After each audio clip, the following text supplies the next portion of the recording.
Livro O Céu e o Inferno, primeira parte, capítulo 11. É proibido evocar os mortos? 1. A Igreja não nega, de modo algum, a realidade das manifestações espíritas. Ao contrário, ela as admite todas, como vimos nas citações anteriores, mas atribui essas manifestações à intervenção exclusiva dos demônios. Algumas pessoas recorrem ao Evangelho para proibi-las, o que é um erro, pois os Evangelhos nada dizem a respeito das manifestações espíritas. O principal argumento que utilizam é a proibição de Moisés. Eis em que termos a mesma pastoral, citada nos capítulos anteriores, se refere à proibição de evocar os mortos. Não é permitido estabelecer relações com eles, os espíritos, seja de forma direta, seja por intermediário daqueles que os evocam e os interrogam. A lei de Moisés punia com a morte essas práticas detestáveis usadas pelos gentios. O livro dos Levíticos diz: não procurem os mágicos, nem façam perguntas aos adivinhos, para não se contaminarem em contato com eles. Levíticos, capítulo 19, versículo 31. Se um homem ou uma mulher tem o espírito de Piton, que sejam punidos com a morte. Eles serão apedrejados e o seu sangue cairá sobre as suas cabeças. Levíticos, capítulo 20, versículo 27. O livro do Deuteronômio diz que não exista ninguém entre vocês que consulte os adivinhos ou observe os sonhos e as previsões, que use de malefícios, feitiçarias e encantamentos, ou que consulte os que têm o espírito de Piton, nem que pratique adivinhação ou interrogue os mortos para saber a verdade. O Senhor abomina todas essas coisas e destruirá, com a chegada de vocês, as nações que cometem esses crimes. Deuteronômio, capítulo 18, versículos 10, 11 e 12. Observação: gentios. Nome dado aos estrangeiros que viviam em Israel, aos que não eram israelitas. Livro dos Levíticos. É o terceiro livro da Bíblia. Contém a lei dos sacerdotes da tribo de Levi e possui 27 capítulos. Espírito de Piton. Espírito de adivinhador. Pitonisa. Piton era o nome dado aos que se dedicavam à adivinhação. Livro de Deuteronômio. É o quinto livro da Bíblia. É um dos livros do Antigo Testamento e possui 34 capítulos. 2. É útil, para melhor compreender o verdadeiro sentido das palavras de Moisés, reproduzir o texto completo que foi um tanto abreviado nas citações anteriores. Não se desviem do seu Deus para procurar os mágicos e não consulte os adivinhos para não se contaminarem em contato com eles. Eu sou o Senhor, seu Deus. Levítico, capítulo 19, versículo 27. Que sejam punidos com a morte o homem ou a mulher que tiver o espírito de Piton ou de adivinho. Eles serão apedrejados e o seu sangue cairá sobre as suas cabeças. Levítico, capítulo 20, versículo 27. Quando entrarem na terra que o Senhor seu Deus dará a vocês, tomem cuidado para não imitar as coisas excretáveis dos povos que lá estiverem. Que não exista ninguém entre vocês que pretenda purificar o seu filho ou a sua filha, passando-os pelo fogo. Que consulte os adivinhos ou observe sonhos e previsões. Que use de malefícios, feitiçarias e encantamentos. Ou que consulte aquele que tem o espírito de Piton e se propõe a adivinhar, interrogando os mortos para saber a verdade. O Senhor abomina todas essas coisas e destruirá, com a chegada de vocês, todos esses povos que têm cometido esses crimes. Deuteronômio, capítulo 18, versículo 9 a 12. 3. Se a lei de Moisés deve ser tão rigorosamente observada no que diz respeito a não estabelecer relações com os espíritos, deve ser também em todos os outros pontos. Por que ela seria uma lei boa no que diz respeito à evocação dos espíritos e má em outras partes? é preciso ser coerente. Se reconhecemos que a lei de Moisés não está mais de acordo com os nossos costumes e com a nossa época para certas coisas, não há razão para que ela também não esteja em relação à proibição de evocar os mortos. É importante que se levem em conta os motivos que justificam essa proibição e que hoje não existem mais. O legislador hebreu Moisés queria que o seu povo abandonasse todos os costumes adquiridos no Egito, onde as evocações eram usadas de maneira abusiva, como provam estas palavras de Isaías. O espírito do Egito se aniquilará por si mesmo, e eu destruirei a prática de consultar o futuro. Eles consultarão seus ídolos, seus adivinhos, seus pítons e seus mágicos. Isaías, capítulo 19, versículo 3. Além disso, os israelitas não deveriam fazer nenhuma aliança com as nações estrangeiras. Eles iriam encontrar as mesmas práticas entre os povos aos quais se dirigiam, e essas práticas precisavam ser combatidas. Moisés viu-se obrigado, por razões políticas, a inspirar o povo hebreu aversão a todos os costumes que tivessem semelhanças e pontos de contato com os assimilados no Egito. Para justificar esta aversão, era preciso que ele apresentasse tais práticas como reprovadas pelo próprio Deus. Eis porque ele disse: o Senhor abomina todas essas coisas e destruirá, com a chegada de vocês, todas as nações que cometerem esses crimes. No caso, evocar os mortos para saber do futuro. 4. A proibição de Moisés tinha sua razão de ser, porque os mortos não eram evocados com sentimentos de respeito, afeição e piedade, mas como um meio de adivinhação, assim como se consultavam os augúrios e os presságios, que eram explorados pelo charlatanismo e pela superstição.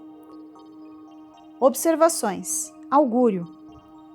Álgures. Sacerdote romano que fazia profecias com base no canto e no voo das aves. Presságio. Pressentimento de alguma coisa que está prestes a acontecer. Por mais que fizesse, Moisés não conseguiu arrancar do povo esses costumes que se haviam transformado em objeto de comércio, como atestam as seguintes passagens do profeta Isaías. Quando disserem a vocês: consultem os mágicos e os adivinhos que falam em segredo seus encantamentos, respondam: cada povo não consulta o seu Deus? E se falamos aos mortos aquilo que diz respeito aos vivos? Isaías, capítulo 8, versículo 19. Sou eu quem aponta a falsidade dos prodígios da magia, quem enlouquece os que se propõem a adivinhar, quem transtorna o espírito dos sábios, confunde a sua inútil ciência. Isaías, capítulo 44, versículo 25. Os adivinhos que estudam o céu, que contemplam os astros e contam os meses para fazer previsões e revelar o futuro, que se apresentem agora para salvar vocês. Eles se transformaram em palha e o fogo os devorou. As suas almas foram para o fogo ardente e eles nada puderam fazer para livrá-las. Não restará nem carvão do fogo que vai queimá-los, para que alguém possa se aquecer. Também não restará nem fogo diante do qual se possa sentar. Eis a que ficarão reduzidas todas essas coisas das quais vocês têm se ocupado com tanto afinco. Os comerciantes que negociavam com vocês desde a juventude se afastaram e foram cada um para o seu lado, e não se pode encontrar um só que consiga livrá-los dos seus males. Isaías, capítulo 47, versículo 13 a 15. Nesse capítulo, Isaías se dirige aos babilônios usando a figura alegórica da Virgem filha da Babilônia, filha dos caldeus, versículo 1. Ele diz que os adivinhos não impedirão a ruína da monarquia. No capítulo seguinte, ele se dirige diretamente aos israelitas. Venham aqui, vocês, filhos de uma feiticeira, raça de um homem adúltero e de uma mulher prostituta. De quem vocês riem? Contra quem abrem a boca e mostram a língua maligna? Não são vocês, os filhos traidores e bastardos, que procuram a consolação em seus deuses sobre as árvores frondosas em que sacrificam os seus filhos pequenos, nas enxurradas, sobre os rochedos mais altos? Vocês confiaram e ofereceram sacrifícios às pedras da enxurrada. Beberam licores em sua honra. Depois disso, como não se acender a minha indignação? Isaías, capítulo 57, versículo 3 a 6. Esta palavra do profeta Isaías não deixa nenhuma dúvida e prova claramente que naquele tempo as evocações tinham por finalidade as adivinhações, fazendo-se delas um comércio. Estavam associadas às práticas da magia e da feitiçaria, acompanhadas até de sacrifícios humanos. Portanto, Moisés tinha razão ao proibir tais coisas e afirmar que Deus as abominava. Essas práticas supersticiosas perpetuaram-se até a Idade Média. Hoje, a razão predomina, e o Espiritismo veio mostrar o objetivo exclusivamente moral, consolador e religioso das relações com o mundo espiritual. Os espíritas não fazem sacrifícios de crianças e não derramam licores para honrar os deuses. Também não interrogam os astros, os mortos e os adivinhos para conhecer o futuro que Deus, em sua sabedoria, ocultou dos homens. Os seguidores da nova doutrina repudiam toda forma de comércio da faculdade que alguns possuem, os médiuns, de se comunicar com os espíritos. Não são movidos pela curiosidade nem pela ganância, mas por um sentimento de piedade e por um desejo único de se instruir, de progredir e de aliviar as almas sofredoras. A proibição de Moisés não se aplica aos espíritas. Se aqueles que invocam a lei de Moisés contra os espíritas tivessem se dado ao trabalho de aprofundar as palavras contidas na Bíblia, teriam reconhecido que não existe qualquer analogia entre o que se passava com os hebreus naquela época e os princípios atuais do Espiritismo. Mais ainda, eles saberiam que o Espiritismo condena tudo o que motivou a proibição de Moisés. Os adversários do Espiritismo, na ânsia de encontrar argumentos contra as novas ideias, não percebem que essas acusações soam de maneira totalmente falsa. A lei civil dos nossos dias pune todos os abusos que Moisés tinha em vista reprimir. Quando Moisés estabeleceu a pena de morte contra os delinquentes, era porque necessitava de meios mais rigorosos para governar um povo tão indisciplinado. A pena de morte figurava constantemente na sua legislação, pois não havia muito a escolher quanto aos meios de repressão. Não existiam prisões e nem casas de correção no deserto, o que impedia Moisés de graduar a penalidade como se faz nos dias de hoje. Além disso, seu povo não tinha por hábito se atemorizar com penas puramente disciplinares. Assim, falta razão aos que se apoiam na severidade do castigo, a pena de morte, para punir aqueles que evocavam os mortos. Seria correto, simplesmente por respeito à lei de Moisés, manter a pena de morte em todos os casos em que ele a aplicava? Certamente que não. Então, por que somente no caso das evocações ela é lembrada com tanta insistência? Por que silenciar quando Moisés, no início do capítulo, proíbe aos sacerdotes a posse de bens terrenos e a participação em qualquer herança? Será porque o Senhor é a sua própria herança? Ver Deuteronômio, capítulo 18, versículos 1 e 2. 5. Há duas partes distintas na lei de Moisés.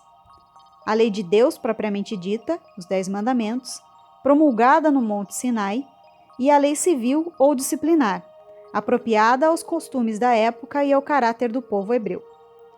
A lei de Deus é invariável, ao passo que a lei disciplinar se modificara com o tempo.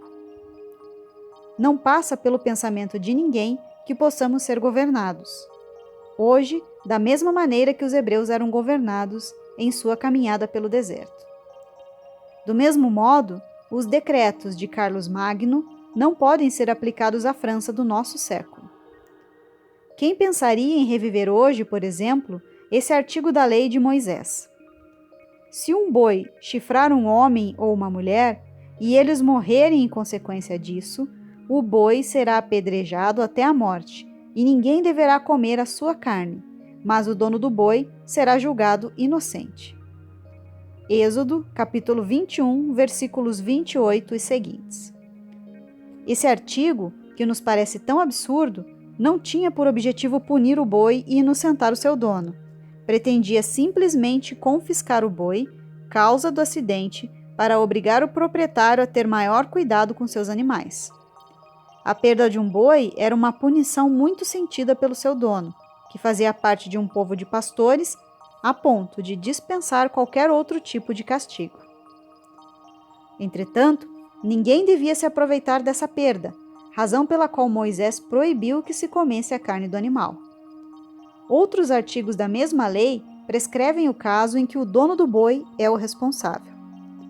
Tudo tinha sua razão de ser na legislação de Moisés, porque tudo nela estava previsto em seus mínimos detalhes.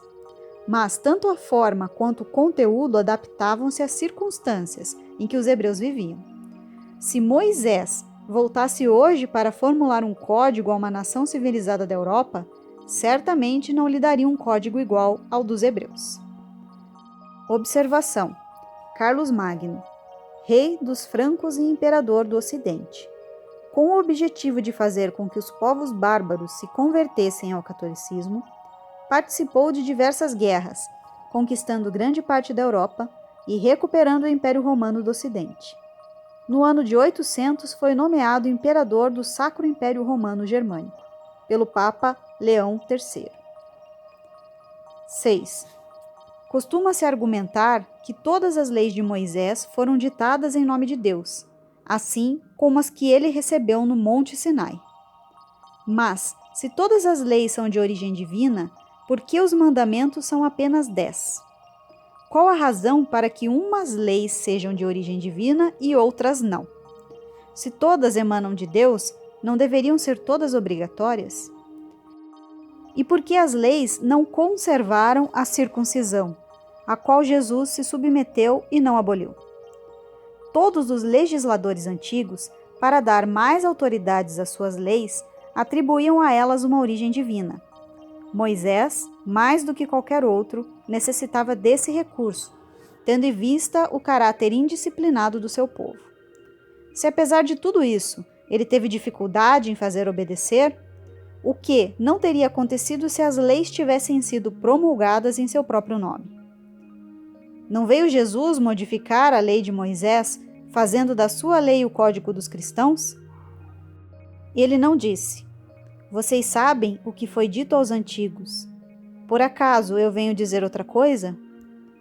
Ainda assim, Jesus não aboliu a lei dos 10 mandamentos. Ao contrário, ele a sancionou, pois toda a sua doutrina moral é um desdobramento da lei que Moisés recebeu no Monte Sinai. Ora, Jesus nunca se referiu, em parte alguma dos evangelhos, à proibição de evocar os mortos. Esta questão era muito importante para que ele a tivesse omitido em suas instruções, principalmente se levarmos em conta que ele tratou de outros assuntos bem menos importantes. 7. Em resumo, trata-se de saber se a Igreja coloca a lei de Moisés acima da lei evangélica, ou melhor, se ela é mais judaica do que cristã. Convém também notar que de todas as religiões, a judaica é a que faz menos oposição ao espiritismo, pois ela não invoca a lei de Moisés contra as relações com os mortos, como fazem as seitas cristãs. 8. Temos ainda outra contradição. Se Moisés proibiu evocar o espírito dos mortos, é porque eles poderiam vir. Do contrário, a sua proibição seria inútil. Se os mortos podiam se manifestar naqueles tempos, também podem se manifestar hoje. Se os espíritos que vêm são os espíritos dos mortos, então não são exclusivamente os demônios, segundo a Igreja, aqueles que se manifestam. Aliás, Moisés não faz nenhuma referência aos demônios. Portanto, não é lógico se apoiar na lei de Moisés para proibir a evocação dos mortos, e isso por 2 motivos.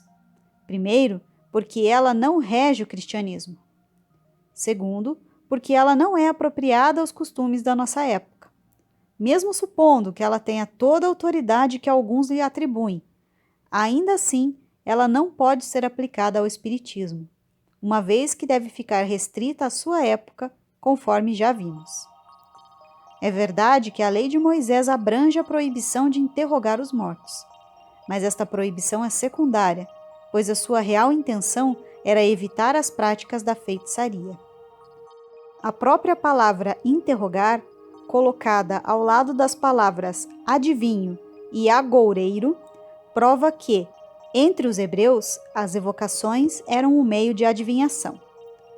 Ora, os espíritas não evocam os mortos para obter revelações ilícitas. Eles evocam para receber bons conselhos e proporcionar alívio aos que sofrem. É evidente que, se os hebreus tivessem utilizado as comunicações com os mortos apenas com esses objetivos, Moisés, longe de proibi-las, as teria incentivado, porque eles teriam tornado seu povo mais dócil e mais obediente. Observação: agoureiro, pessoa que profetiza desgraça, coisa ruim. 9. Se alguns críticos irônicos ou mal intencionados apresentam as reuniões espíritas como assembleias de adivinhos ou feiticeiros e os médiuns como ledores da sorte, se alguns charlatões associam o nome do espiritismo com práticas ridículas que ele desaprova, muita gente, em compensação, faz justiça e reconhece o caráter sério e moral das reuniões espíritas. Além disso, a doutrina, exposta em livros que estão ao alcance de todos, protesta bem alto contra os abusos de toda espécie, para que a calúnia recaia sobre quem realmente a merece. 10. Dizem que a evocação é uma falta de respeito para com os mortos, cujas cinzas não devemos perturbar. Mas quem é que diz isso?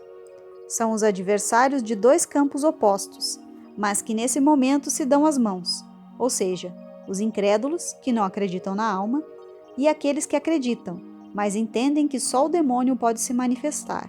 As almas não.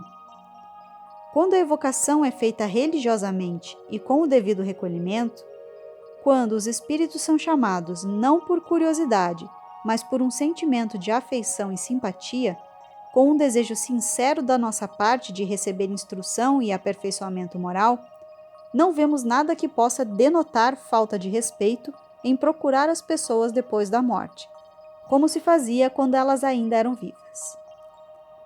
Há, porém, uma outra resposta categórica a essa objeção de não se poder evocar os mortos. É que os espíritos se apresentam livremente e não de maneira forçada. Muitas vezes eles comparecem até mesmo sem serem chamados. Eles também dão testemunho da satisfação que experimentam em comunicar-se com os homens, e com frequência se queixam pelo fato de terem sido esquecidos. Se os espíritos ficassem perturbados em sua tranquilidade ou não gostassem de ser chamados, certamente nos diriam e não nos atenderiam. Uma vez que eles são livres, quando se manifestam, é porque isso lhes convém. 11. Alguns críticos alegam ainda uma outra razão. As almas permanecem na morada que lhes foi destinada pela justiça divina, ou seja, no inferno ou no paraíso. Assim, as almas que estão no inferno, de lá não podem sair, embora essa liberdade seja concedida aos demônios. As que estão no paraíso encontram-se entregues à sua bem-aventurança celeste, e por estarem muito acima dos mortais, não dispõem de tempo para se preocuparem com eles. Estão muito felizes para voltar a esta terra de misérias, no interesse de parentes e amigos que aqui deixaram. Tais almas se assemelham a certos ricos que, não querendo perturbar a sua digestão, desviam o olhar dos pobres. Mas, se fosse assim, elas seriam pouco dignas de desfrutar da felicidade suprema. Isso seria o mesmo que premiar o egoísmo.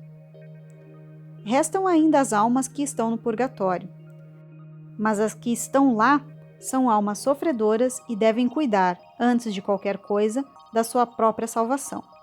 Portanto, se as almas que estão no céu, no inferno ou no purgatório não podem atender ao nosso chamado, somente resta ao diabo fazê-lo.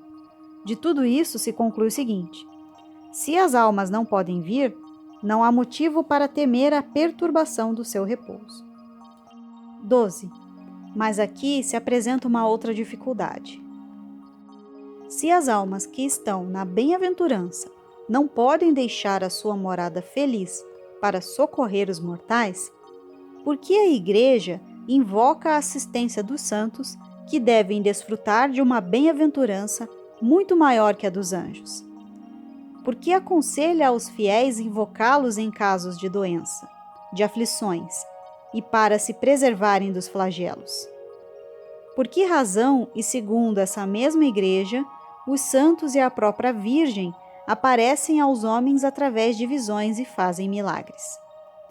Se os santos podem deixar o céu para descer à terra, por que os espíritos menos elevados não podem fazer o mesmo? 13. Até se compreende que os incrédulos neguem a manifestação das almas, uma vez que eles não acreditam na sua existência. Mas o que fica ainda mais difícil de compreender é ver a Igreja, que acredita na existência da alma e no seu futuro após a morte, se colocar contra os meios de provar que elas existem e se esforçar para demonstrar a impossibilidade desses meios. Seria mais natural que a Igreja, que tem interesse em provar a existência da alma, acolhesse com alegria e com o benefício da providência os meios para desmascarar os incrédulos através de provas indiscutíveis, porque aqueles que negam a existência da alma negam também a própria religião. A Igreja, que tem interesse na existência da alma, lamenta constantemente a incredulidade que dizima o seu rebanho de fiéis.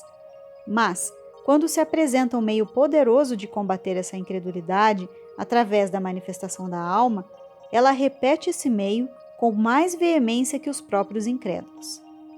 Depois, quando as provas se multiplicam a ponto de não deixarem nenhuma dúvida, a Igreja usa como argumento supremo a proibição de evocar as almas, e para justificar esta proibição, vai buscar um artigo da lei de Moisés, do qual ninguém mais se lembrava. Agindo assim, pretende dar a esse artigo uma aplicação que já não possui mais razão de ser. A Igreja fica tão feliz com a descoberta e não percebe que esse mesmo artigo, proibir a evocação dos mortos, também é compartilhado pela doutrina espírita, que não concorda com a evocação das almas para fins supérfluos, como adivinhações e previsões do futuro. 14. Todas as razões alegadas para condenar as relações com os espíritos não resistem a um exame mais sério. Pelo tipo de ataque que fazem, pode-se deduzir que o assunto desperta bastante interesse, pois do contrário não haveria tanta insistência. Ao ver esta verdadeira cruzada de todos os cultos contra as manifestações espíritas, pode-se dizer que eles estão com medo delas. O verdadeiro motivo bem poderia ser o temor de que os espíritos muito esclarecidos viessem instruir os homens sobre pontos que interessa à Igreja manter obscuros, dando-lhes conhecimento, de maneira precisa, da certeza de um outro mundo, bem como das verdadeiras condições para nele serem felizes ou infelizes. A mesma razão que leva alguém a dizer a uma criança: "Não vai lá porque existe um lobisomem", leva outra pessoa a dizer aos homens: "Não evoquem os espíritos porque quem atende é o diabo". Entretanto, por mais que façam, proibindo os homens de evocar os espíritos, não podem impedir que os espíritos venham até os homens para retirar a luz debaixo do alqueire, ou seja, para mostrar-lhes a verdade. Ora, o culto que estiver com a verdade não precisa temer a luz, porque a luz faz brilhar a verdade, e o demônio não pode prevalecer contra a verdade. 15. Repelir as comunicações dos espíritos é rejeitar um meio poderoso de instrução. Essas comunicações nos trazem conhecimento sobre a vida futura, através de inúmeros exemplos. Além disso, a experiência nos ensina o bem que é possível fazer ao desviar do mal os espíritos imperfeitos, ajudando os que sofrem a se libertarem da matéria e se melhorarem. Proibir as comunicações é privar as almas infelizes da assistência que devemos e podemos dar. A seguinte comunicação de um espírito resume admiravelmente as consequências da evocação quando praticada com uma finalidade caridosa. Todo espírito sofredor e angustiado contará a vocês a causa da sua queda, as loucuras a que não soube resistir. Falará sobre suas esperanças, suas lutas, seus medos, remorsos, dores e desespero. Mostrará Deus justamente irritado, punindo o culpado com toda a severidade da sua justiça. Ao ouvi-lo, serão tocados por dois sentimentos: o sentimento da compaixão por esse espírito sofredor e o sentimento de temor por vocês mesmos.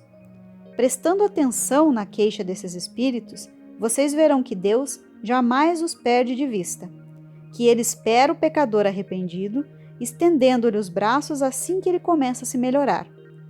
Verão os progressos do culpado, para os quais vocês tiveram a felicidade e a glória de contribuir. Acompanharão com cuidado a sua reforma, assim como o cirurgião acompanha a cicatrização da ferida que ele ajudou a curar. Bordeaux, 1861.